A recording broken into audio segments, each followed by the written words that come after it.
Well, hello everybody and welcome back. First off, let's do a shout out to Luke Arts. You can see him in the comments on my $13 forge build. He's just wanting to get into blacksmithing and forge welding and metalwork and stuff like that. And anyway, he doesn't have any videos up yet, but if you can, go ahead subscribe to him. Because I think it'd be really interesting to watch him get started, post a few videos, and, watch him grow from just starting out all the way up to wherever he decides that, that's where he's going to end up at. Anyway, let's get started on this video.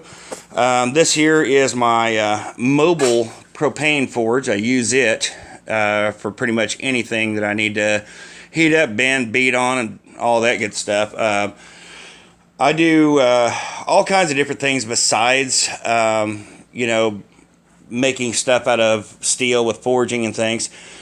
And this comes really helpful, especially if I'm working on a car and I've got to make a bracket and heat it and bend it. I mean, this works great. I've also got my welder down there and files and stuff like that. And whenever I'm going to move this, I just set the propane tank underneath the cart and it works great. Now, most of this here is salvaged. All these fire bricks are salvaged from a kiln, and it's a pottery kiln, and they relined it, and this was the lid for the kiln at one time. And so I have absolutely nothing in any of these bricks. This little metal bracket here is just a piece of metal that I got off a garage door lock. Shoot, I'm sorry.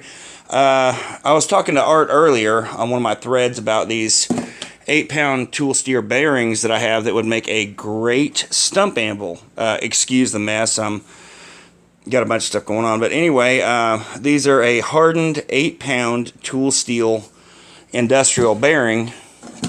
They got pretty darn good rebound on them. I think they'll last a while for just kind of a mini anvil just to get started. But anyway, now Art, you know what I'm talking about there. Anyway, I've just got a 20-pound LP propane cylinder hooked up to this, and this is a Harbor Freight propane weed burner that they're about 20 bucks. Sometimes you can get them on sale for $17. This is not the auto ignite one. And I've got a hose clamp to this little bracket here so that if I want to burn weeds in my driveway, I could take it off. And, that way I have an excuse to actually buy something, and pay 20 bucks for instead of build it out of scrap I got sitting around. But let's see this thing in action.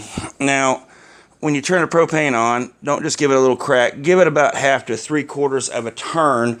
I don't really recommend any more than that, because if you have a flame issue, you want to be able to grab that knob and give it a twist and it's off. Any kind of a fuel gas you want to do that with. And also, these barbecue cylinders have an anti-backflash built into these new collars that they put on them, I think 10, 15 years ago.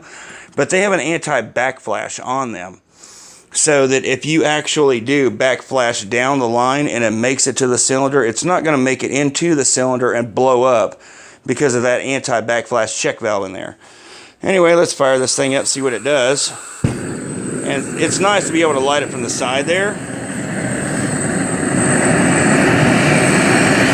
And I can turn it up pretty high, and if I want to, I can hit the boost. But there's really no need in all that. And as you can see, it puts out a pretty decent flame. I mean, that's really hot. You can already see the refractory bricks getting red hot, and it's only been just a couple of seconds. And the face of it's wide open, and it's still getting just that hot. And I've got gaps in the bricks, but this will definitely reach 3,000 degrees without a problem at all. And the only problem that I've had with it is getting too hot too fast. So if you're going to do any heat treating or whatever, make sure you keep your steel moving. I mean, that forge is already hot, and it's been, what, 10 seconds? And that's ready to throw a piece of steel in right now. Anyway, there you go. I've got $49 in buying the tank, and the, full tank of fuel. I've got $17.95 in the torch, and the refractory brick, it was free. So 50, 60, let's call it 80 bucks in a forge. So realistically, if you scrounge around, there is no sense in getting online and buying a forge and paying $300-400 for it when you can put one together like this for $70. It'll probably outperform that $200 forge, $300-400 forge that you buy that's the same size. So you don't have to be rich to get into this kind of thing. You just have to, wait and work on getting your pieces together, and slowly put your pieces together, and just build it from there. Take your time, be patient, don't jump into it all at once, and you'll get there. I still need to actually buy me some brand new bricks and build me a pretty forge and all that, but hey, this is going to work, and it'll probably last a lot of years as long as I don't break those bricks. And as you can see, that right there is extremely heated up. I mean, that's hot, and it hadn't been maybe a minute, and I've heard a forge is taking over 10 minutes to heat up.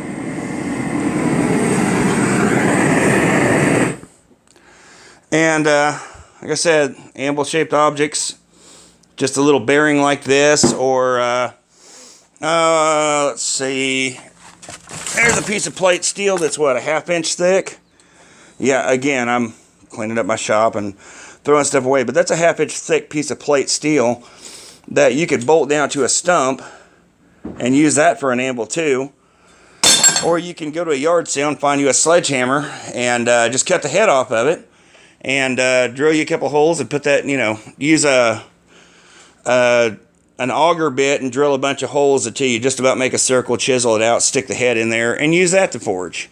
It don't have to be fancy. As long as you can adapt to it, you're good. Anyway, guys, we'll see you again next time.